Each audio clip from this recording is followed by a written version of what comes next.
Oh, what you drinking there, bro? Last bit of wine. So we got Jay Sleeze, the new king of sleaze in the house. Yes, we do. Thank you. Hey, how you Yeah. doing? And we just so curious about last night. You had a release party last night. Yeah. So we had the show in Brisbane at Tomcat. Yeah, it was awesome, man. It was full packed, full house. Crowd went off on one. But you know, it's rock and roll. Shit happened. We burnt some fucking fuse boxes on stage. Yeah. I thought the venue had shut us down, and I was like cussing them out, and they were like, "No, man, it's a fucking fuse box." And I'm like, he was like, "Man, what's that burning smell?" Oh, yeah. Like, yeah, but it was cool. It was epic. It was a great night. Yeah, Awesome. Nice. Yeah, we I can't say enough about the album, guy. It's just an awesome album, man. Yeah. thank you, man. Yeah. So I mean, obviously, last night we sold a whole bunch CDs at the gig. Uh-huh. Besides you guys and the reviewers and that, they're the first people to actually get the album because it only drops really on Tuesday. Yeah, so Yeah. pretty cool. Can't wait, man. We hope we get a good reception off of that. So Absolutely. Yeah. So far, it's been good. The reviews that have come in so far have all been like 8 out of 10 and stuff like that. People Yeah, are loving it. Honestly, I mean, it's a 10 out of 10 album for me. I mean, it is. It is. Yeah, thanks, man. We're waiting for those 10 out of 10s. But yeah, it's been so far, it's been awesome. We're only really at the start of the promo for the album. Like, really for next week, it'll all kick off with a label and stuff. So yeah, it's good. Yeah. So far, So, back to the show. Did you play just the new album yesterday, or did you make a full show out of it? No, we did a full show. We only played 2 older songs. We played Down in the Dirt and Bam. Okay. Mainly, just to fill out some time because the album's only about 5 minutes long. So we played a 45-minute set. But yeah, it was cool. We actually, Stacey and I were talking about it afterwards. Like, we're not going to play the full album every show because we've got the back catalog of stuff, and there's a lot of cool songs in the back catalog we like playing live and stuff, and the songs that people know. So like we're not going to just do like the whole freaking album every single time, unless it's a massive set, like hour and a half set. Then we'll probably would. Yeah, if you have to fill, I guess. So the response to the new songs, which one got the best response? Was it Hammered? Hammer got a massive. It was really cool, man. Like pretty much every song got a like resounding, a lot of applause. And the cool thing was that like people hadn't heard them before. The only song exactly, that's what I mean. Yeah. Hammered's the only one they would have heard before. So yeah, it was. Sweet Cocaine went down really well. Right. Yeah, man. They all went Choke. Like, Choke is I think that one's gonna outdo the rest of them, man. I have a feeling. Too many people are gonna relate to that song. So yeah, that went down well. Yeah, everything kind of went down well. There wasn't a song where where you play the song and then the crowd's just going like and it's like crickets and shit. No, everything went down well. Yeah, it was really good. That's awesome. Happy for you, man. Yeah, I'm really happy for you too, bro. Yeah. Thank you. Yeah. Well, let me ask you this. You played a couple of songs off the other album. Tell me something about this new album that only your diehard fans might recognize or might pick up, I think the major difference, I think, between This Side of Hell and Black Candy is really lies with Laggy, the guitar playing. Like no disrespect to Dave, who was played on This Side of Hell. But they're different kind of players, you know what I mean? Like Laggy is a real shredder. He likes to put those like face melding solos in, like Van Halen, finger tapping, and all that kind of stuff. Whereas Dave was a more melodic solo kind of guy. So yeah, I think that is the major difference between the 2 albums. It might, like from our perspective as well, is just like the soloing is just more intense and more solo. Like there's a melody that goes along with the with the music in the background, with the rhythm. Yeah. Nice. So with the old album in the back, how is it to perform the old songs with the new lineup now? Do you feel the difference? No, they're different, obviously, because Laggy and Dan both play differently than what Dave and Ace played. Like they have different styles of playing. You know, like Dan's more come from a kind of punk background, so he doesn't have that. Whereas Ace was a very clinical drummer, like very technical. Everything had to be, this beat and that beat and everything. Yeah, whereas Dan plays a little bit looser, which I prefer to play like have that kind of drummer behind me. And Laggy obviously was a thrash metal guitarist before joining the band. That's what he did, in the past. Although he's always kind of loved this style of music, but this is the first band that he's played in that does that type of music, basically. So when you play the old songs, they have a slightly different feel, but they're still the same. Yeah, they're playing them pretty much how we wrote them. They just variated a few things here and there and that. Because understandably they're playing them now, so they need to make it their own kind of animal as well for them to be happy playing it. Because it's tough coming into a band that's established and playing stuff that you didn't write. Which was also one of the drivers behind doing the album, the new album, is because so that we could play material that we'd all wrote together. Like that was one of the kind of drivers behind it as well. Nice. Because I know Kiss, which is one of my favorite bands, they had so many different lineups. And I feel a lot of, especially the latest lineup, is doing a lot of the old 70s songs even better than what they were back then, I agree. Yeah. So probably just skill level now. Exactly. And your fans start to expect more from you. They don't want the same old, same old. They still want the same old, but they expect you to go to another level with each and every new thing. You got to progress. And each one of the new guys, they're going to find their groove and they're going to fit into these new, the older songs, the ones they didn't help write and play on. So I think, they'll settle in. Yeah, they're doing well. Yeah. So far. Let me ask you this: who was your earliest influence in music? For me, it's kind of funny because I got into music kind of late in life, like not late in life, but a lot of people, start out really young and they like get into music and they know they want to be musicians and stuff like that. Right. I really wanted to be a musician when I was in my late teens. Like, and Appetite for Destruction was the album that did it for me. So I was in the army at the time and stuff, and I went on leave once and I bought 3 albums, vinyl. I bought Appetite, I bought Slayer, I think Raining Blood was the album, and I can't remember what the other one was. And I put Appetite on first because I've been reading all about this band in America. I was living in South Africa at the time. And I was like, man, these guys sound fucking cool as fuck. Like, and that was it, man. It was like, that was literally, people talk about life-changing moments, but for me, that was literally a life-changing moment. Because as soon as I heard that album, and I never stopped, I just played it over and over again. I was like, I know what I want to do now. So a year later, I left the army and started playing music. Wow. Awesome. Nice. Yeah, I could see the influence in from Guns N' Roses, in your playing songs and everything. So that's pretty damn cool. A great band. Yeah, great band. Yeah, they are. They're cool. But speaking of which, if you could bring somebody back or somebody to work on an album with you, who would that person be? Ooh, hard one. Musician or producer? It doesn't matter. It just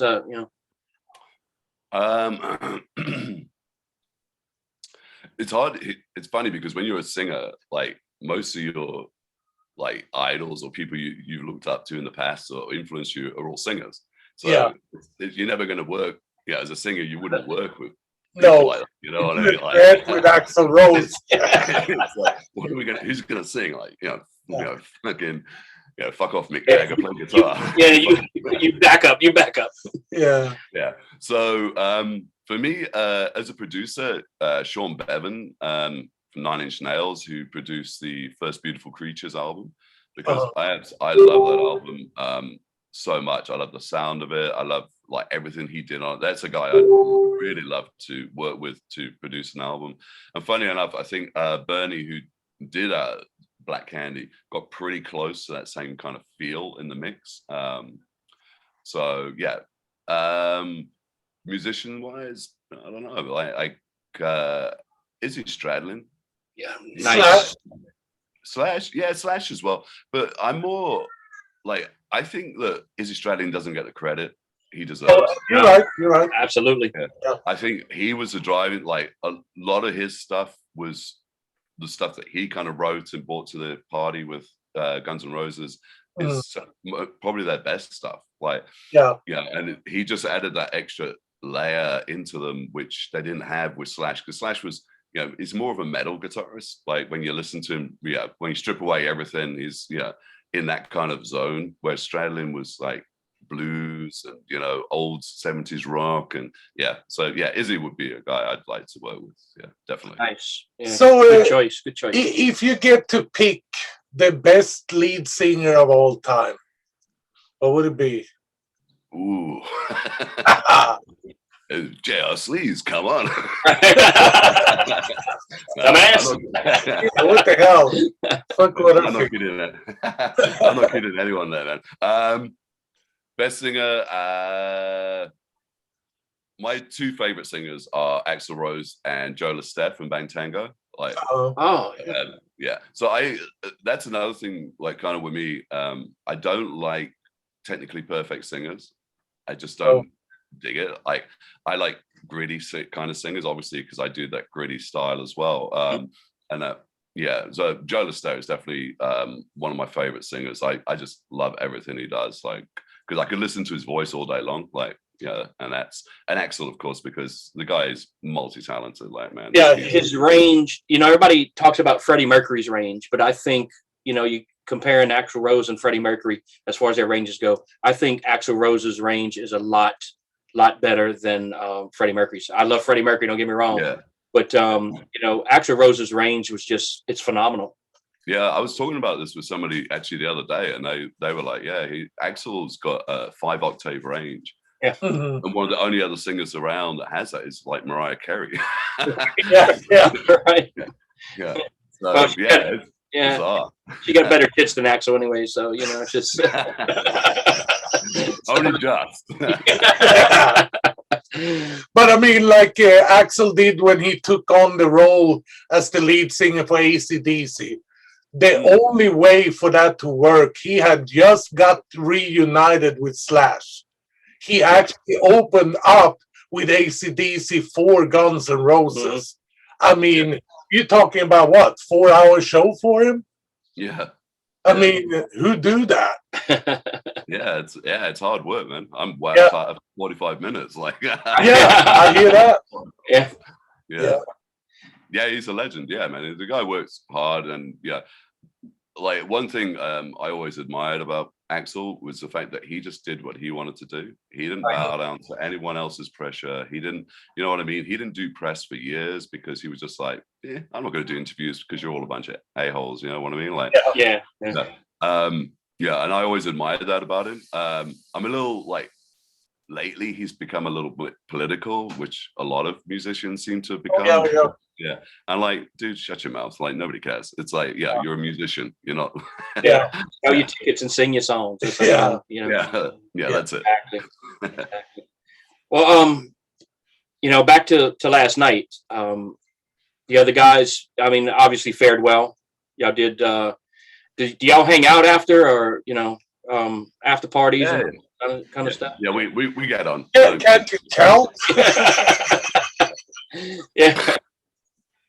Yeah, no, we always like hang out and have, a couple of drinks and stuff like that. You do a meet and greet with the fans and all that? Sorry? Meet and greet with the fans? Y'all? Yeah, we did that. Yeah, we do that as well. Yeah, nice. We do signing and stuff like that.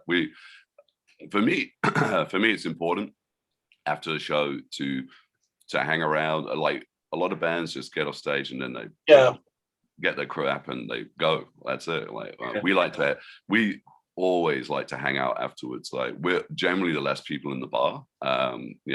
Normally the bar has to kick us out. I'm like, guys, just go home. Like, surely you got somewhere to live. But we do. We like meeting with the fans because that's the point of it, man. You know what I mean? Like, if people are going to spend money to come and see you or buy your stuff and spend their time devoting it to you, then you should, at the very least, give them some time back. You know what I mean? Like, Right. yeah. Because without them, we wouldn't be able to do it. And to me, that's the best appreciation is, after a show, you stick around and you hang out with the people that, that pay you. Yeah, and that support you. It's just, we're good. Yeah. So after a show like yesterday, how long does it take you to wind down? Because I'm I'm thinking the second you walk off stage, you pretty wind up, huh? Yeah. Normally takes me about an hour. Yeah. Because you're white, and especially because it was hot as well last night. Because we're in the middle of summer here in Australia, in Queensland. It gets up to it's like 30 degrees. I don't know what that is in Fahrenheit. Don't ask. Or do I? I have no idea. But it's hot. But it's and just covered in sweat, and I mean, even when I got back to the hotel last night, my bandana was still soaked with sweat. It was like I normally like to it takes about an hour just to chill out, relax, and then that time you're having a drink, chatting with guys and stuff. So nice. That's always fun. So what's up next? We got the release party the 29th for local stage. Yeah, we do. Thanks, guys. You guys have been promoting. Yeah, thanks for all the promotion, man. We're really looking forward to that one because I think it came out great. Yeah, I do too. Yeah. I do too. It was good. Yeah, it's cool. I've shared it with everybody I could possibly share it with. So the date, not the album. I hadn't released any of your music yet. So that's mine. So as far as gigs, what's up next? Well, next confirmed show is in Melbourne in about 3.5 weeks' time, and then Adelaide after that, the month after, so in May. But having said that, we're about to announce some shows that we're just finalizing the contract details on now. So we're gonna have a bunch of shows being announced probably over the next week or so, and that all around Australia. Brisbane, Gold Coast, and then we're working on some more other cities like Sydney and that, Canberra, as part of the tour. But so a lot of stuff coming, and there's going to be a big overseas festival announcement coming in next week, I think it is. So that watch the space for that one. Yeah, awesome. I know when we did the last interview with you, I'd mentioned that I hate to, I'm not going to fill the time with the whole COVID talk, but have y'all opened up? I mean, are the venues opening up as a? Yeah. So we're pretty in Queensland where we are. It's there's no restrictions on people and stuff like that. You got to do contact tracing and all that crap when you get to the venue for people going, but they have no kind of restrictions anymore on that. So it's pretty much fully open at the moment. I know in the other states, Melbourne, they just released, so venues now can go to 75% cap in Melbourne. So whereas they were at 50% up until this week, actually. Yeah. So it's all kind of opening up, because they're rolling out the vaccine and crap now. So, Here too. Yeah, we see more and more posts on the local stage where they posting gigs. So I figure they open up quite a bit. Yeah, stuff is especially in Australia, it's now really starting to get pretty much back to normal. Yeah, they need to have a fucking curfew on those kangaroos, though. You're a dumbass. Yeah. So, well, man, I'm happy for y'all, man. I'm glad everything went smooth, and I'm glad you gave us your time this morning. I know it was probably kind of rough. I see you have a little one running around out there, so you probably don't get much sleep. He's cool, little rocker. No doubt. Yeah, when I got the message this morning, it's like, "Are you awake?" I'm like, because I woke up I don't know, fucking 10 to 9. I was like, dude, I thought we said 9 o'clock. It's freaking. I don't know. I mean, last time it was 16 hours different. Now it's 7. Yeah. I don't know what happened. Yeah, it's all good. Yeah, it's cool. Yeah, the time change fuck us up completely. Yeah, it's no problem. No. All right. Well, like I said, we appreciate you joining us for an interview again, and I'm looking forward to that party on the 29th, Jay. Yeah, me too. Yeah, man. Once again, thanks for all the promo that you guys have been doing and stuff like that, for doing the release party and things like that. Yeah, we really appreciate it. Like, yeah, it's been awesome what you guys have done for us. Yeah, it's been an honor. I mean, yeah, it has for us. So easy to work. The communication is right, you know. Yeah. And when the communication works, it all goes out. So exactly. And look, if there's anything coming up that y'all need us to promote to to push here in the States, just let us know, man, and we'll. Oh yeah, man. Yeah, we will definitely. Yeah. Happy. Yeah. We'll be in touch. All right, brother. Appreciate it, man. Thank you once again. Thanks again, yeah. Yeah. Have a good one. See ya. You too, bud.